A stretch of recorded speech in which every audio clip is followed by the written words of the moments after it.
453장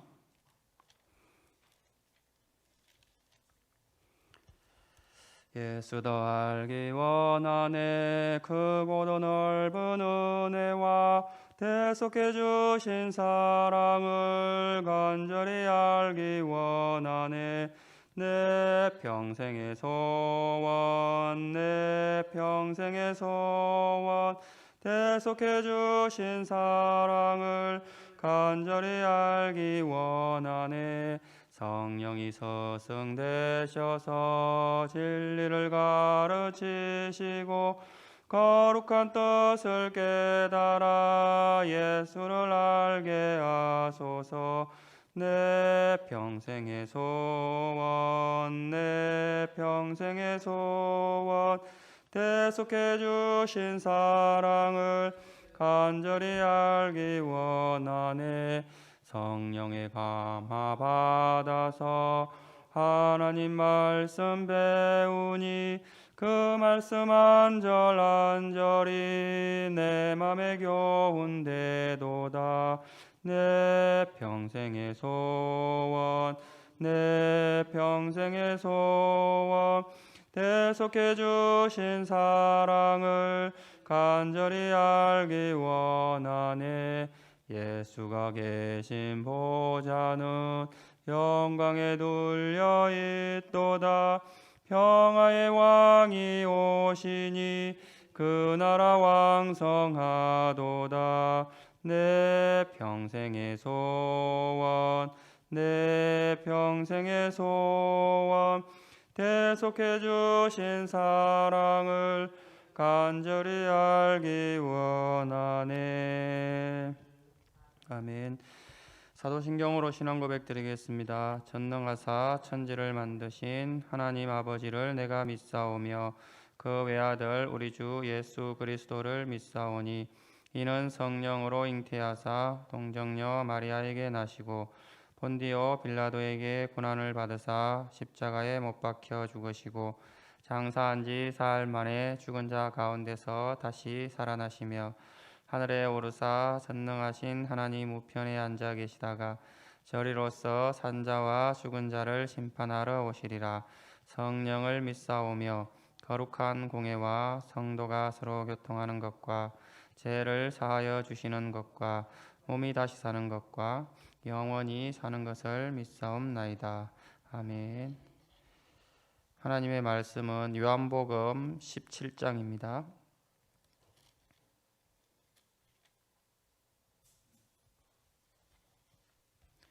요한복음 17장 1절에서 5절입니다.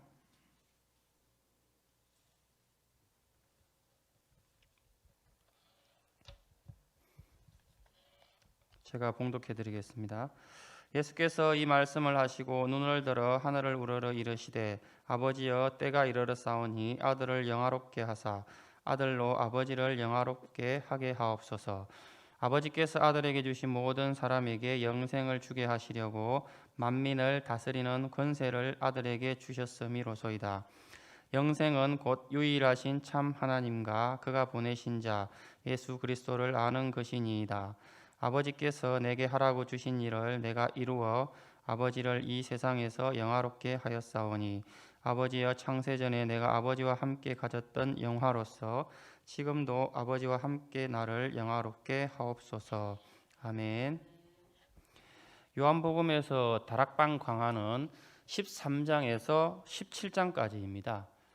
오늘 17장은 이제 완결 부분으로서 소위 대제사장적 기도라고 불리는데 예수님께서 십자가에 못 박히시기 전날 마지막으로 하신 기도이기 때문입니다. 예수님의 이 기도는 성경에서 기록된 기도 가운데 가장 긴 기도로서 제자 가운데 유다 외에는 다 같이 참석해서 이 기도를 들었습니다. 세부적인 내용은 1절부터 5절은 예수님과 성부 하나님의 영광을 구하는 그런 내용이고 6절부터 19절은 제자들을 위한 중보기도이고 20절부터 26절은 미래의 모든 성도들과 교회를 위한 기도, 그렇게 구성되어 있습니다. 전체적으로 읽어보면 알 수 있는 특징 중에 하나는 겟세마네 동산에서는 그 십자가를 앞에 두고 하나님과 성부 하나님과 단절과 어떤 고뇌로 인한 침통한 분위기라면은 본장에서는 하나님께 영광을 돌리고 모든 신약 성도의 중보자로서 그리스도의 승리와 기쁨의 분위기를 느낄 수가 있습니다. 이 겟세마네 동산과는 다른 분위기입니다. 1절 시작을 예수께서 이 말씀을 하시고 눈을 들어 기도하고 계십니다. 이 말씀이란 13장부터 16장에 해당하는 제자들을 향한 고별 설교의 내용입니다. 매우 긴 설교이신데 내용을 요약하면 제자들의 발을 씻겨주시면서 주님께서 제자들을 향한 사랑에 대해서 이야기하시고 서로 사랑할 것을 당부하시고 또 보혜사 성령을 보내주시겠다. 주님과 제자들은 포도나무와 가지처럼 아무도 끊을 수 없는 그런 관계라는 이야기도 해주시고 내가 떠난 이후에는 너희들이 환난과 박해를 당할 것인데 담대하라, 그런 내용들로 이루어져 있습니다. 이렇게 긴 설교를 마치신 후에 기도를 시작하시게 되는데 첫 기도의 말씀이 아버지여 때가 이르렀사오니입니다. 이 말은 십자가를 지금 져야 할 시간이 코앞에 다가왔다는 것입니다. 직전의 기도이기 때문에 예수님의 마지막 소원이요, 제자들을 향한 또 이 땅의 성도들을 향한 간절한 바람이라고 할 수 있을 것입니다. 1절을 다시 보시면 예수께서 이 말씀을 하시고 눈을 들어 하늘을 우러러 이르시되 아버지여 때가 이르렀사오니 아들을 영화롭게 하사 아들로 아버지를 영화롭게 하게 하옵소서. 예수님 자신을 영화롭게 하고 예수님 자신을 통해 하나님을 영화롭게 해달라는 기도입니다. 하나님께서 예수님을 영화롭게 하는 방법은 십자가의 죽음을 말합니다. 십자가의 죽음이 사람들에겐 수치와 저주로 인식되지만 예수님과 하나님께는 영광이 됩니다. 예수님께서 이 땅에 오신 목적이 십자가를 지시기 위함이시고 이제 그 십자가를 지심으로 죄와 사망 가운데 신음하던 자들이 새 생명을 얻게 되기 때문입니다.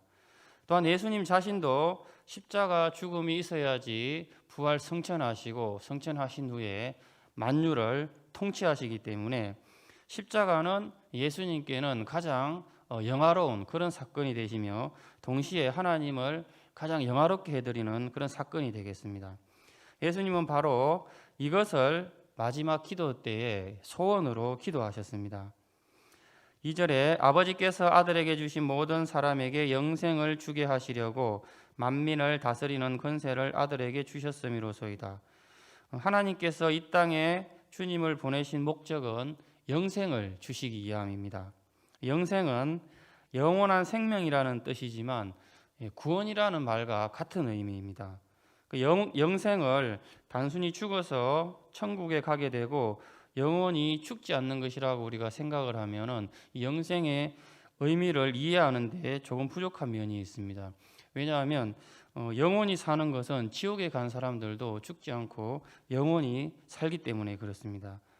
요한복음 3장 16절에는 하나님이 세상을 이처럼 사랑하사 독생자를 주셨으니 이는 저를 믿는 자마다 영생을 얻었고 영생을 이미 얻었다라고 말씀하고 있습니다. 즉 영생을 얻은 사람은 현세에서 다른 차원의 삶을 살아야 한다는 것을 의미합니다. 3절 영생은 곧 유일하신 참 하나님과 그가 보내신 자 예수 그리스도를 아는 것이니이다.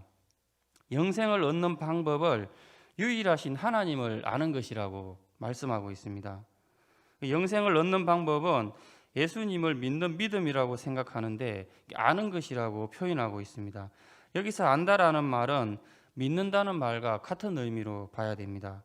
머리로 아는 지식을 말하는 것이 아니라 성령께서 깨달음을 주시어서 예수님이 하나님의 아들이시고 사람의 몸을 입고 이 땅에 오셨고 대속의 사역을 감당하기 위해 오셨다는 사실을 아는 것은 이것은 믿는 자들만, 그 안에 성령이 있는 자들만 알 수 있는 깨달음이기 때문에 아는 것하고 믿는 것하고 같다는 그런 의미가 되겠습니다. 4절 아버지께서 내게 주라고 하신 일을 내가 이루어 아버지를 이 세상에서 영화롭게 하였사오니 4절에서는 주님이 어떻게 하나님을 영화롭게 하셨는지를 말씀합니다. 그러니까 아버지께서 주신 일은 구체적으로 예수님께서 이 땅에서 행하신 모든 일이 해당됩니다. 가르치시고 치유하시고 말씀 전파하시고 또 뿐만 아니라 공생애 전에 알려지지 않은 삶까지도 포함된다 하겠습니다. 그리고 하나님께서 주님께 주신 일 가운데 철정은 바로 십자가라고 할 수 있겠습니다. 말씀을 정리하면 예수님은 십자가를 앞두시고도 마음의 평안을 잃지 않으시고 주님 자신보다는 제자들을 먼저 생각하시고 염려하시고 주님 자신보다는 마지막까지 오직 하나님의 영광만을 생각하시는 그런 모습을 보게 됩니다. 오늘을 사는 우리가 하나님을 영화롭게 하는 것은 먼저는 그분의 위대함을 깨달아야 합니다. 위대하다는 것은 크시고 이 세상을 초월하시고 가장 아름다우시고 가장 가치 있는 것이라 하겠습니다.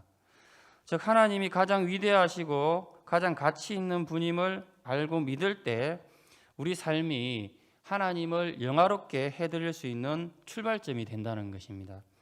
이사야서 40장 15절에 보라 그에게는 열방이 통에 한 방울 물과 같고 저울에 작은 티끌 같으며 섬들은 떠오르는 먼지 같으니 모든 나라를 합쳐도 하나님과 비교하면 통에 한 방울 물과 같고 저울 위에 작은 티끌과 같다는 것입니다. 끝을 모르는 이 방대한 우주의 모든 것을 합쳐도 하나님 앞에서는 작은 티끌에 불과합니다. 이 말씀은 이 세상은 하나님 앞에서 아무 의미가 없다는 것은 결코 아닙니다. 왜냐하면 하나님께서는 우리 한 사람 한 사람을 주님의 피값으로 사신 우리가 그런 귀한 존재이기 때문에 그렇습니다.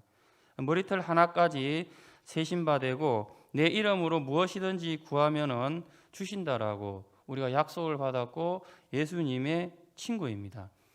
그럼에도 우리의 모든 행위들이 하나님의 뜻에 부합하지 않을 때는 통의 물방울과 같고 저울 위에 먼지와 같다는 것입니다. 하나님을 영화롭게 하는 것은 먼저는 그분의 크심을 인정하고 자신의 작음을 인정하는 것입니다.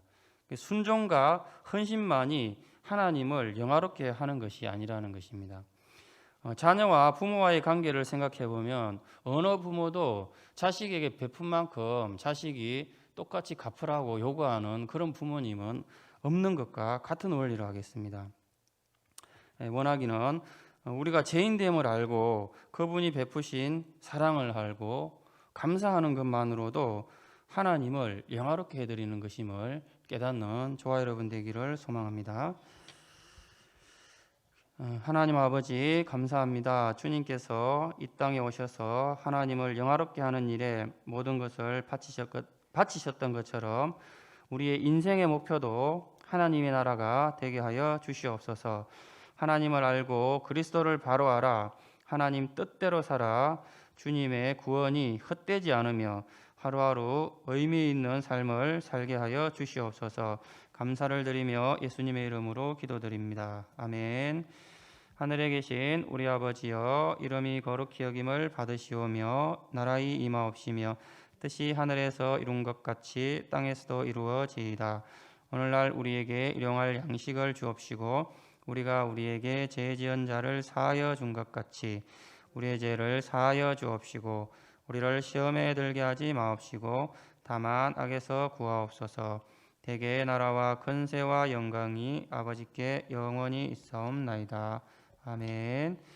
나라와 대통령과 또 코로나가 속히 종식될 수 있도록 기도해 주시고 우리 복정교회와 세우신 목사님과 또 필리핀 가복교회와 세계 선교를 위해서 주일학교와 우리 사랑하는 자녀들 가정을 위해서 한우를 위해서 오늘 주신 말씀 생각하시면서 함께 기도하겠습니다.